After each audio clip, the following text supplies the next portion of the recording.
लोकसभा चुनाव के बीच मुस्लिम आरक्षण को लेकर संग्राम छिड़ा हुआ है। आरक्षण पर सत्ता पक्ष और विपक्ष आमने सामने हैं। प्रधानमंत्री नरेंद्र मोदी से लेकर बीजेपी के दूसरे शीर्ष नेता मुस्लिम तुष्टीकरण का आरोप लगाते हुए विपक्ष की घेराबंदी में जुटे हैं।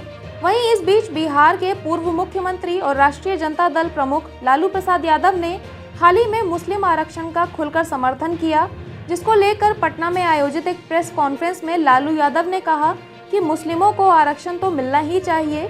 इस पर मध्य प्रदेश की एक चुनावी जनसभा को संबोधित करते हुए पीएम ने लालू यादव के मुस्लिम आरक्षण बयान को तुष्टीकरण करार दिया है। उन्होंने कहा कि वह तुष्टीकरण से परे कुछ नहीं देख सकते। अगर बात खुद पर आ जाए तो वे आपसे सांस लेने का अधिकार तक छीन लेंगे। चुनावी जनसभाओं में मुस्लिम आरक्षण पर मचे हंगामे के बीच उत्तर प्रदेश जमीयत उलमाए हिंद के लीगल एडवाइजर काब रशीदी ने कहा कि मुस्लिम आरक्षण पर बेवजह हंगामा बरपा है।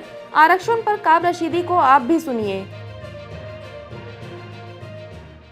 अजीब विडंबना है, मुसलमान तो आरक्षण की मांग नहीं कर रहा है, कहीं कोई धरना प्रदर्शन नहीं हो रहा है, कहीं कोई रेल या बसेस को रोका नहीं जा रहा है, फिर भी हमें आरक्षण की माला जो है वो पहना करके अपनी राजनीतिक यात्रा को सफल बनाने का प्रयास किया जा रहा है। धर्म के नाम पर आरक्षण मांगा किसने है? हम तो मांग ही नहीं रहे आपसे आरक्षण, लेकिन आप फिर भी हमें आरक्षण दे रहे हो। और ये बात तो ठीक है, आई कंप्लीट एग्री कि धर्म के नाम पर आरक्षण का प्रावधान संविधान में नहीं है।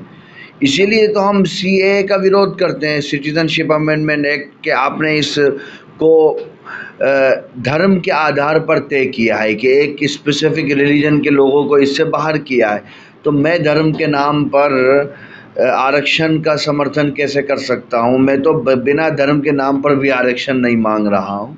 तो बगैर मांगे कोई माला देना और फिर उसको लेकर के प्रचार प्रसार करना, आरोप प्रत्यारोप करना, मैं समझता हूँ कि ये चुनावी यात्रा का सबसे बड़ा प्रतिबिंब बन गया है।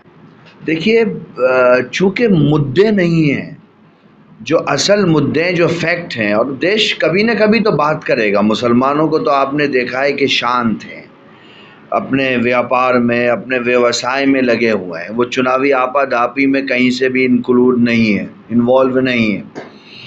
लेकिन जब चुनाव एक विशेष उस आबादी के ऊपर लड़ा जाने लगे जो खुद कुछ एक्शन या रिएक्शन नहीं कर रही है, और बेरोज़गारी है, युवाओं की शिक्षा है, सरकारी अस्पतालों की बुरी हालत है, 80 करोड़ लोगों को राशन क्यों देना पड़ रहा है, महंगाई कितनी है, जब ये चुनावी मुद्दे नहीं होंगे और सिर्फ मुसलमानों का डमरू होगा, तो आप खुद तय करिए कि आप देश को किस दिशा की तरफ